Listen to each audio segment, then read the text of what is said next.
एक विधवा नारी का दिल, औरत दिल से कमजोर नहीं होती। वो विधवा थीं पर श्रृंगार ऐसा करके रखती थीं कि पूछो मत। बिंदी के सिवाय सब कुछ लगाती थीं। पूरी कॉलोनी में उनके चर्चे थे। उनका एक बेटा भी था जो अभी 9वीं कक्षा में था। पति रेलवे में थे। उनके गुजर जाने के बाद रेलवे ने उन्हें एक छोटी सी नौकरी दे दी थी। उनके जलवे अलग ही थे। 1980 के दशक में बॉय कटिंग रखती थीं। सभी कॉलोनी की आंटियां उन्हें परकटी कहती थीं। गोपाल भी उस समय नया नया जवान हुआ था। अभी 16 साल का ही था, लेकिन घर बसाने के सपने देखने शुरू कर दिए थे। गोपाल का आधा दिन आईने के सामने गुजरता था और बाकी आधा परकटी आंटी की गली के चक्कर काटने में। गोपाल का नववयस्क मस्तिष्क इस मामले में काम नहीं करता था कि समाज क्या कहेगा। यदि उसके दिल की बात किसी को मालूम हो गई तो उसे किसी की परवाह नहीं थी। परकटी आंटी को दिन में एक बार देखना उसका जुनून था। उस दिन बारिश अच्छी हुई थी। गोपाल स्कूल से लौट रहा था, साइकिल पर ख्वाबों में गुम। उसे पता ही नहीं लगा कि अगले मोड़ पर कीचड़ की वजह से कितनी फिसलन थी।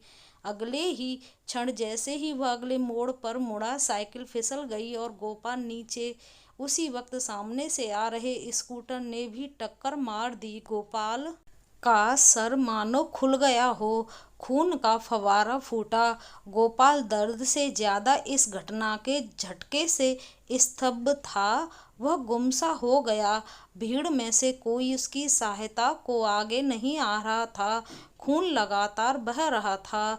तभी एक जानी पहचानी आवाज गोपाल नाम पुकारती है। गोपाल की धुंधली हुई दृष्टि देखती है कि परकटी आंटी भीड़ को चीर पागलों की तरह दौड़ती हुई आ रही थी। परकटी आंटी ने गोपाल का सिर गोद में लेते ही उसका माथा, जहां से खून बह रहा था, उसे अपनी हथेली से दबा लिया। आंटी की रंगीन ड्रेस खून से लथपथ हो गई थी। आंटी चिल्ला रही थीं, अरे कोई तो सहायता करो। यह मेरा बेटा है। कोई हॉस्पिटल ले चलो हमें। गोपाल अभी तक भी याद है। एक तिपहिया वाहन रुकता है। लोग उसमें उन दोनों को बैठाते हैं। आंटी ने अब भी उसका माथा पकड़ा हुआ था, उसे सीने से लगाया हुआ था।